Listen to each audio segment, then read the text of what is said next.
Hello, my name is Ray. The channel is called Ray Tales, and this is session 10 of my Waterdeep Dragon Heist Campaign diary. It's the evening of the 9th of Marpenoth, and there's tavern discussion between Varen, Zendrin, and Anvil about giving employee meals while on duty. Anvil's attitude is the employees will steal it anyway, so might as well get it for free. Zendrin just chuckled at that response.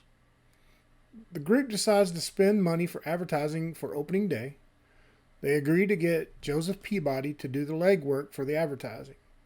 Mr. Peabody agrees to advertise the opening of the tavern and takes the 50 gold pieces that the travels to Undercliff, camps out for the night in 2 fields that have crops left in it, and they end up killing 2 scarecrows with very minimal problems. So they head back to the tavern, take a long rest, and they wake up in the afternoon of the 10th of Marpenoth. Varen turns in her quests to the Emerald Enclave, and then the group settles down for 7 days of downtime.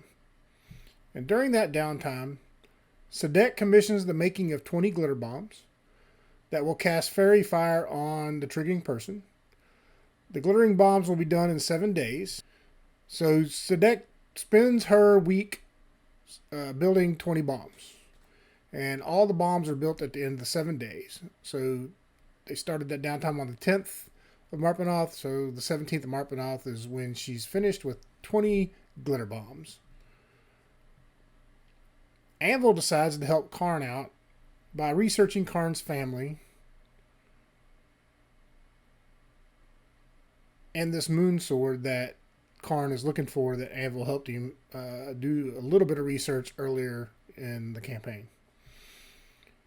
Anvil learns a few pieces of lore about Karn's family. The first one is, of all the magic items created by the elves, one of the most prized and jealously guarded is a moonblade. In ancient times, nearly all elven noble houses claimed one such blade. Over the centuries, some blades have faded from the world, their magic lost as the family lines have become extinct. Other blades have vanished with their bearers during great quests. Thus, only a few of these weapons remain.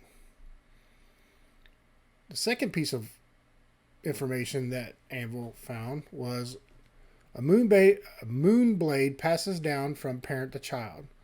The sword chooses its bearer and remains bonded to that person for life. If the bearer dies, another heir can claim the blade. If no worthy heir exists, the sword lies dormant.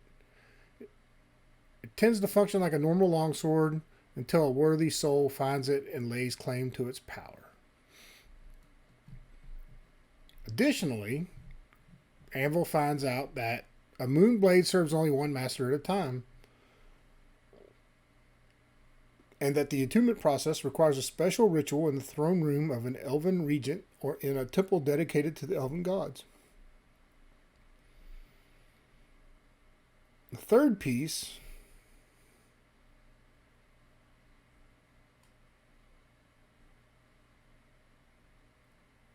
that Anvil finds is a moonblade won't serve anyone it regards as craven, erratic, corrupt, or at odds with preserving and protecting elvenkind.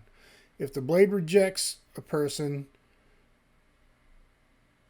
then the person wielding it makes all ability checks, attack rolls, saving throws at disadvantage for the next 24 hours. If the blade accepts you, then the wielder becomes attuned to it, and then a new rune appears on the blade, giving it additional powers. And then you remain attuned to the weapon until you die or the weapon is destroyed. It's also known that the sword, when used in combat, plays a portion of the following song. It's called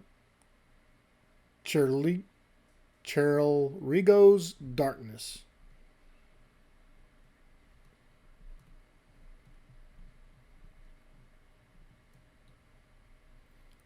Varen spends her 7 days doing guided hunting outside the walls of Waterdeep and ends up earning 14 gold pieces. While Zindran crafts a symbol to hang on his wall using smith tools, and he also serves as a helper to a smith in Waterdeep. The symbol that he created ends up costing him 10 gold pieces worth of materials, and he earned 25 gold pieces for helping out a blacksmith for the week. Meanwhile, Karn stayed home cataloging and organizing Shenanigans Inc.'s library to make it easier to find their stuff. And he also, for the next 7 days, performed more research into the Moonblade. He found out that his mother, Adrian Bladesong's Moonblade Muse, has the following known properties. It is accurate and deadly sword. In game terms, that's +3 to hit and damage rolls.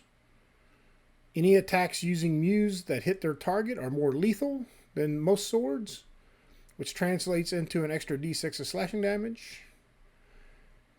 And it also plays a portion of a song whenever the sword is struck or strikes a foe. And, more importantly, he finds out that his mother, Adrian Bladesong's, last known location was in the Sunset Mountains over 50 years ago.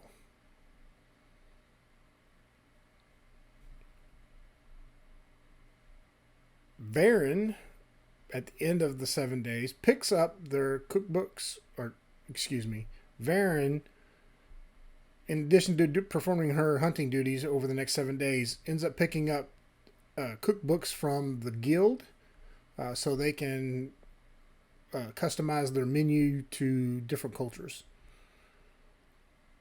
When the next session picks back up, it will be the 17th day of Marpenoth.